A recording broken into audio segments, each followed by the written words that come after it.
Assalamualaikum warahmatullahi wabarakatuh. Selamat sore sahabat BKMFM dimanapun Anda berada. Senang sekali di hari ini kembali saya menemani Anda lewat syari, sanad nasyid dan berita islami untuk edisi siar di hari Sabtu akhir pekan ya, gelaran ke-3 di bulan Desember 2022. Ucap kepada Anda sampai nanti di pukul 20 waktu Indonesia Barat. Tapi segmen pertama itu bersama narasumber kita ada Ustaz Susilo. Assalamualaikum Ustaz. Waalaikumsalam warahmatullahi. Iya, pekan kemarin kita tidak bisa menghadirkan 3 kali pekan. Iya, cuacanya kurang mendukung ya. Tapi mudah-mudahan sahabat BKMFM tidak kecewa. Untuk hari ini mudah-mudahan tuntas. Untuk makalah yang keberapa? 23 patu.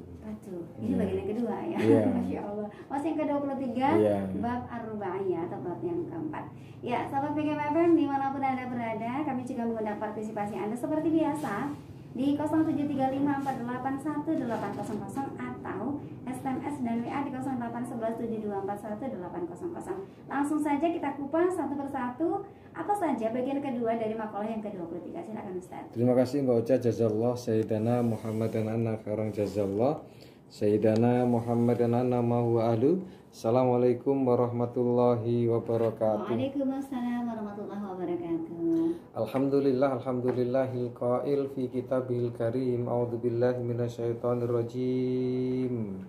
Qalu subhanaka la ilma lana illa ma 'allamtana innaka antal alimul hakim. Wassalatu wassalamu ala sayyidina Muhammadinil qail. Allahumma faqihhu fiddin wa 'allimhu ta'wil wa ala alihi wa ashabihi wa mawalah la haula wa la quwwata illa billah. Kaum muslimin dan muslimat, pendengar DBKM dimanapun Anda berada, yang insya Allah sore ini kita semua diberi kenikmatan umur yang panjang dan berkah. Amin ya rabbal alamin. Seperti biasa kita akan baca Al-Fatihah satu ulang untuk kita semua pendengar dan juga kita yang ada di studio. Semua diberkahi Allah, ilmunya berkah, rezekinya berkah, usianya berkah, pasangannya berkah, anaknya berkah, seluruhnya berkah. Dan juga ilmu yang kita dapatkan sore ini muassalah kepada mu'allif hadal kitab, dan juga kepada siapapun yang mendengarkan radio yang sama-sama kita cintai ini, sedang dirundung duka, sedang sakit, dengan bacaan Al-Fatihah nanti semua menjadi asbab kebaikan kita bersama.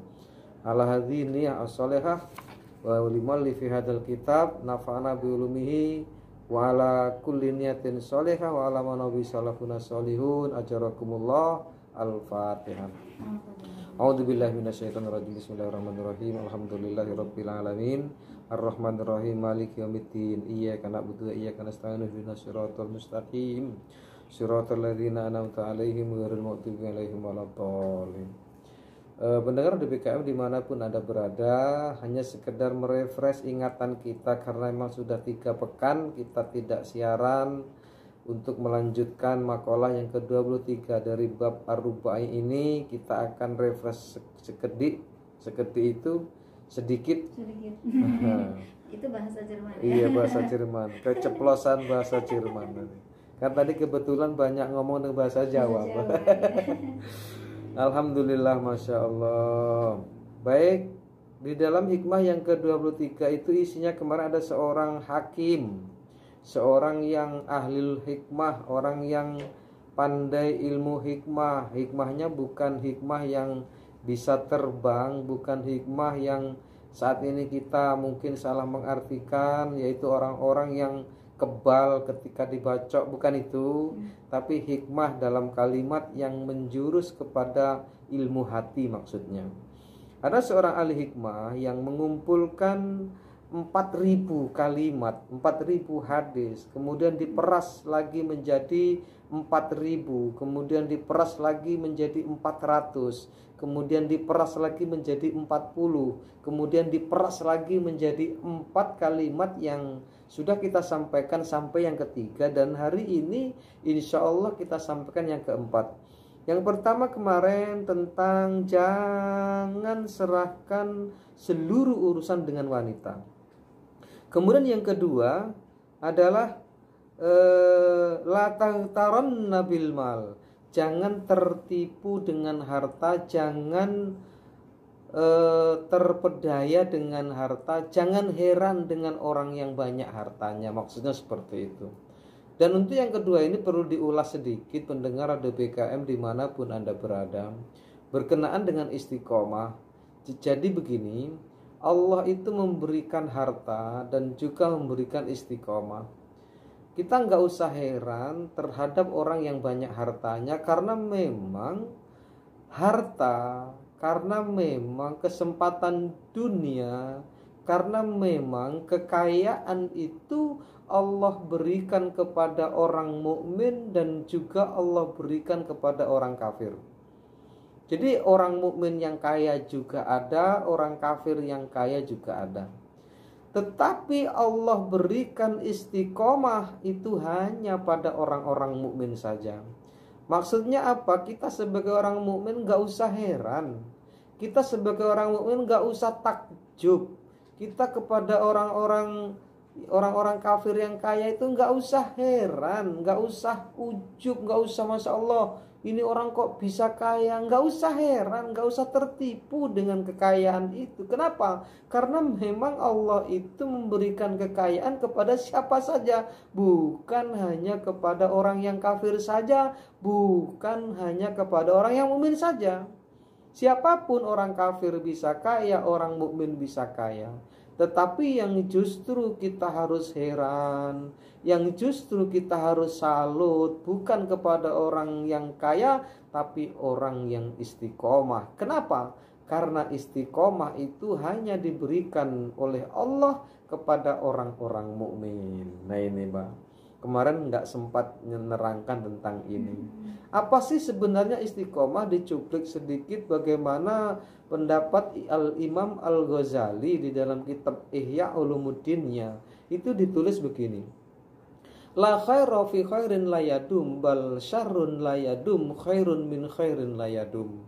Tidak ada kebaikan yang tidak terus, sementara keburukan yang tidak terus itu lebih baik daripada kebaikan yang tidak terus. Artinya tidak ada kebaikan itu berhenti, Mbak.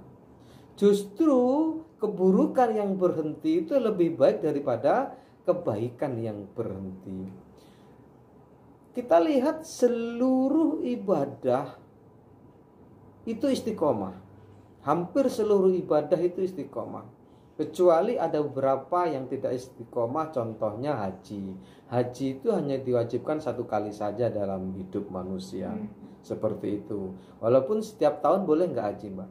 Boleh, kalau mampu boleh. Dan itu ada siapa? Syekh Mahmud Zubair. Itu setiap tahun beliau punya semacam tiket khusus, Mbak.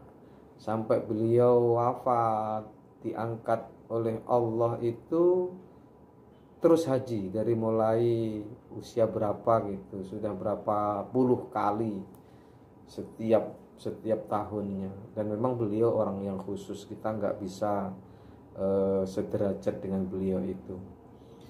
Tetapi semua ibadah itu istiqomah. Sholat itu istiqomah. Zuhur itu nggak hanya tanggal 3 bulan 11 bulan Desember ya sekarang. Bulan Desember tahun 2022, besok ada nggak sholat zuhur? Ada.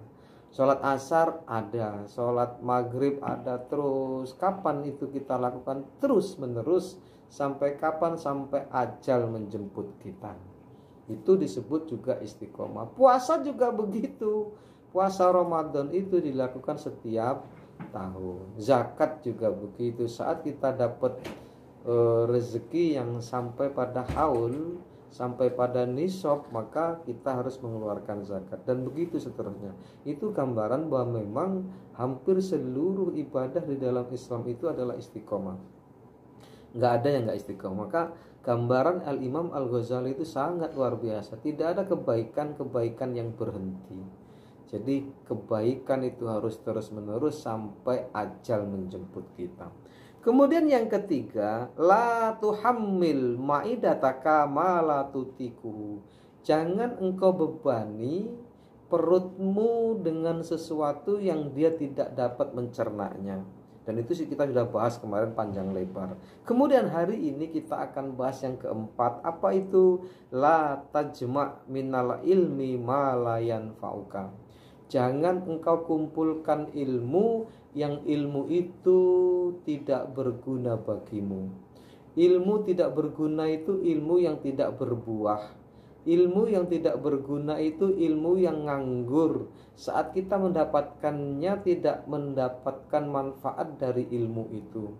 Hari ini yang perlu ilmu adalah ilmu tentang keduniaan, misal tentang bagaimana menanam, tentang bagaimana ini dan itu, tentang bagaimana berusaha agar hidup kita sejahtera sebagaimana yang dikehendaki oleh kita dan oleh semua orang, dengan cara-cara yang baik agar kita bisa beribadah dengan sempurna, agar kita bisa menjalankan perintah Allah dengan sempurna, agar kita bisa bersedekah dan lain sebagainya. Ketika kita mencari dunia dengan niat itu, maka seluruh aspek kehidupan kita untuk mendapatkan harta akan bernilai ibadah. Tetapi saat kita hanya melakukan itu untuk tujuan dunia, maka kita hanya mendapatkan dunia dan tidak akan mendapatkan nilai religius dari apa yang kita lakukan. Dan jelas kemudian di sini digambarkan bahwa untuk apa kita mengumpulkan ilmu sebanyak-banyaknya, tetapi ternyata ilmu itu tidak bermanfaat. Banyak enggak ilmu yang tidak bermanfaat? Banyak sekali. Setiap minggu, setiap bulan menghadiri pengajian, rajin dia menghadiri pengajian, walaupun itu juga lebih baik daripada tidak kan. Tetapi ilmu yang didapatkannya itu tidak diamalkan. Ilmu yang sudah didapatkan itu nganggur saja. Tulisan-tulisan yang dicatatkan dalam menghadiri majelis-majelis ilmu itu sekedar catatan-catatan tinta hitam di atas kertas yang putih saja, tidak pernah dikaji lagi dan lain sebagainya. Itu berarti adalah orang-orang yang dia mengumpulkan ilmu yang sebenarnya tidak berguna baginya. Pendengar di BKM dimanapun Anda berada, qala rajulun li Abi Hurairah, ada seorang laki-laki yang berkata kepada Abu Hurairah radhiyallahu an, semoga Allah meridhoinya, ini uridu an ata'allamal ilma wa akhafu an udhi'ahu. Hai Abu Hurairah, aku ini sebenarnya cinta dengan ilmu. Aku senang dengan ilmu. Aku ingin belajar terus, hai Abu Hurairah, tapi aku takut an udhi'ah. Aku takut akan menyia-nyiakan ilmu itu. Aku dapatkan terus ilmu itu tapi aku enggak amalkan. Aku takut ini, hai Abu Hurairah, engkau memberikan ilmu, sahabat lain memberikan ilmu, Rasulullah memberikan ilmu, Rasul memberikan amalan, sudah banyak betul, tapi aku enggak bisa melakukan. Aku takut itu ya Abu Hurairah, lebih baik aku enggak usah belajar ya, kira-kira begitu. Misal hari ini ada ibu-ibu yang seperti itu, setiap majelis taklim dia hadir, kemanapun dia hadir, tetapi ilmu itu yang didapatkan tidak diamalkannya. Dan atau mungkin dia itu takut banyak ilmu tapi nggak bisa ngamalkan. Gambarannya seperti itu. Faqala, kemudian Abu Hurairah ngomong, kafa bitarkika lil ilmi idha'atan. Untuk hal seperti itu, kata Abu Hurairah, cukup kamu meninggalkan ilmu, maka engkau akan menyia-nyiakannya. Artinya kesia-siaan yang terjadi itu karena kita meninggalkan ilmu. Ilmu yang kita hadirkan di dalam jiwa kita itu tidak akan membekas apa-apa ketika memang tidak diamalkan. Tetapi lebih baik itu dilakukan, lebih baik kita rajin menghadiri pengajian meskipun maaf belum bisa melakukannya. Kenapa? Apalagi kalau sampai takut adanya riya. Kita akan lanjutkan. Wa qala Imam Asy-Syafi'i, Imam Asy-Syafi'i ngomong radhiyallahu anhu, min makabidis syaiton tarkul ilmi khaufan min an yakulan nasu innahu lamuraun. Ini yang penting. Imam Syafi'i menggambarkan min makabidis syaiton, makabid itu tipu daya. Dari sekian banyak tipu daya syaitan adalah meninggalkan amal karena takut dia ngomong bahwa aku melakukan ini karena riya. Misal begini, ada seorang ibu-ibu yang berhenti dari pengajiannya, dari majelis taklimnya, itu gara-gara ada di dalam hatinya, aku nggak maulah, aku ini kayaknya riya ini. Apalagi kalau zaman sekarang aku akan upload kegiatan, berarti aku riya tuh. Apalagi media sosial seperti ini, kadang kita ceramah di upload supaya orang melihat. Wah, riya ini, nggak jadi ini. Aku berangkat pengajian pakai baju yang mentereng, misal nih, aku takut dilihat lah. Kalau gitu aku nggak usah pengajian lah, aku nggak akan baca Quran di masjid lah. Kenapa? Karena memang aku takut riya nih. Aku kalau nanti riya kan dosanya hilang, lebih baik aku nggak melakukannya, kira-kira gitu. Pahalanya hilang, aku nggak melakukannya aja lah gitu. Jadi jangan kemudian meninggalkan amal gara-gara takut riya. Maksudnya seperti itu. Lajulah lakukan meskipun ada riya awalnya. Al-Imam Asy-Syafi'i itu menggambarkannya demikian. Jangan takut tidak beramal. Maksudnya kamu nggak beramal itu gara-gara takut karena riya.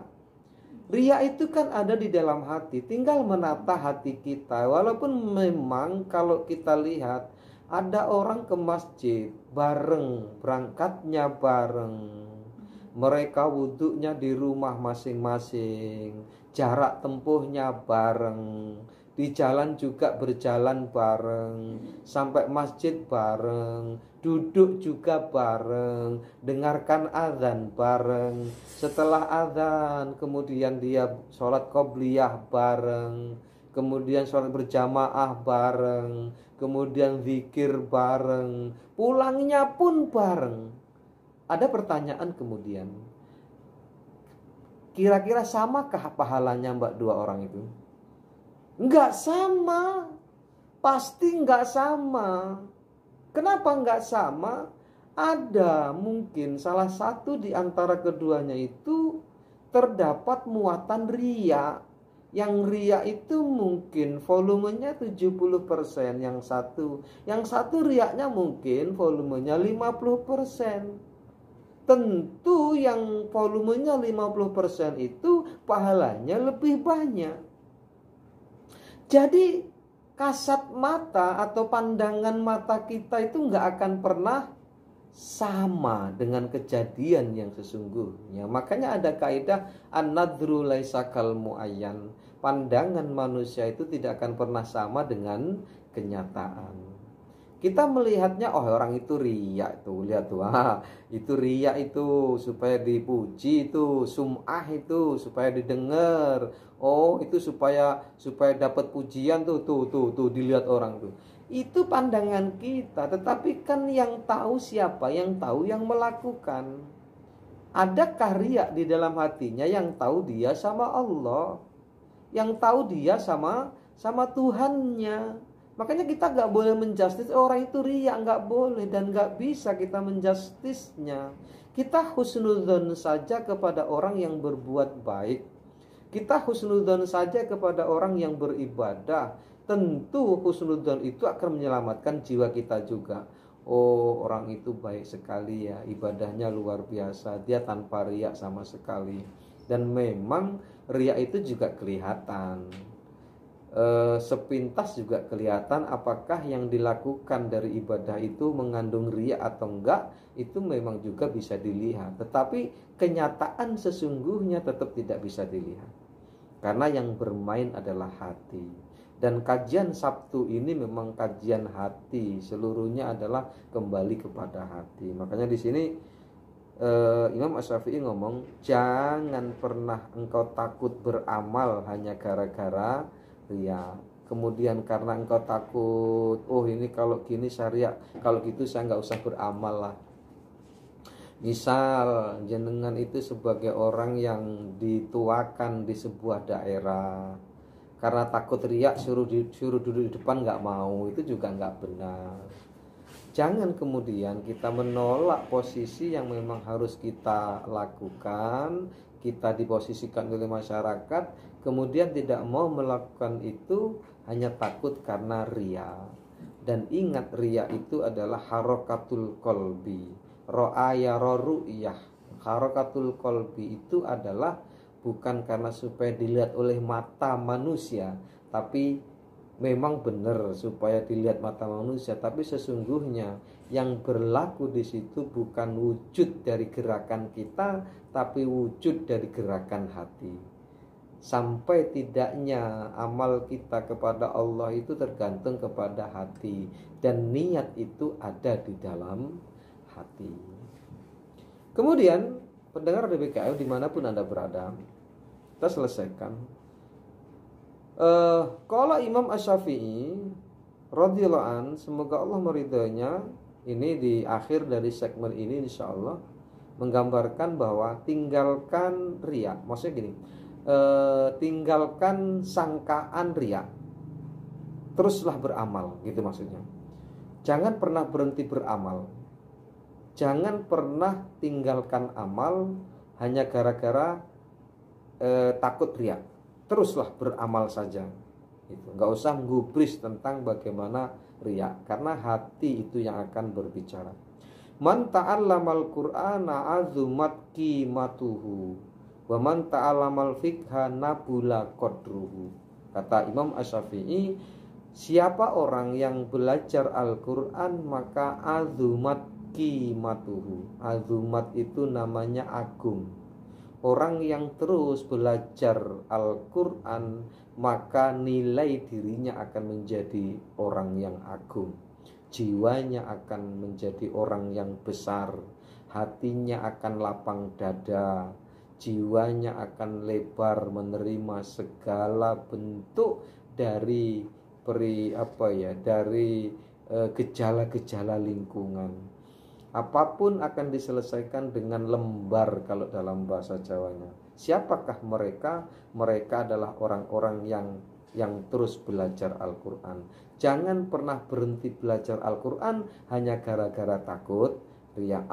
Saya ini belajar Al-Quran karena ini takut saya riya, nggak usah belajar Al-Quran lah, gitu maksudnya. Bukan begitu, tapi teruslah belajar Al-Quran, karena orang yang belajar Al-Quran itu nanti nilai jiwanya akan menjadi besar. Wa man ta'allamal fiqha nabula qadruhu. Siapa orang yang mempelajari ilmu fikih maka nabula qadruhu. Nabula itu artinya adalah mulia, maka kadar hidupnya akan mulia. Karena ilmu fikih ini adalah sebuah ilmu yang mengejawantahkan tentang bagaimana amaliyah di dalam Islam. Kita tahu dalam Islam itu sendiri terbagi menjadi 3. Ada Islam, ada iman, ada ihsan. Kan begitu. Islam itu adalah ibadah. Isinya ibadah yang zahir. Dan ibadah yang zahir ini dikemas dan diterangkan dengan ilmu fikih. Makanya orang yang belajar ilmu fikih nanti hidupnya akan mulia, Mbak. Itu kita rasakan benar. Kenapa? Karena memang penting banget bagaimana sholat kita menjadi benar, bagaimana sholat kita menjadi baik, bagaimana ibadah kita menjadi sah. Itu semua ada di dalam ilmu fikih. Ada di dalam bagaimana pengejawantahan dari ilmu fikih itu. Bagaimana tata cara haji, bagaimana tata cara zakat, itu semua diterangkan oleh ilmu fikih. Makanya penting banget. Dan siapa orang yang belajar ilmu fikih, maka dia akan mulia kadar hidupnya, dia akan mulia hidupnya. Dan jangan takut belajar ilmu fikih hanya gara-gara takut riya. Teruslah belajar ilmu fikih, kata Imam Al-Ghazali. Tinggalkan keraguan, tinggalkan sesuatu yang mengganjal karena takut, karena riya. Kemudian, waman katabal haditha qawiyat hujjatuhu. Orang-orang yang menulis hadis, maksudnya itu juga belajar ilmu hadis. Ada ilmu hadis yang memang letterlek hadis, yaitu ada kitab Al-Bukhari, ada kitab Sahih Bukhari, ada kitab Sahih Muslim, ada kitab Sunan Nasa'i dan lain sebagainya, ada kitab Mustalahul Hadis dan lain sebagainya. Itu semua adalah ilmu-ilmu hadis, dan orang yang fokus di dalam ilmu hadis, dia akan apa? Akan kuat hujahnya, akan kuat dalilnya. Ini penting juga. Kenapa? Karena hadis itu sendiri juga bisa menerangkan tentang ilmu fikih.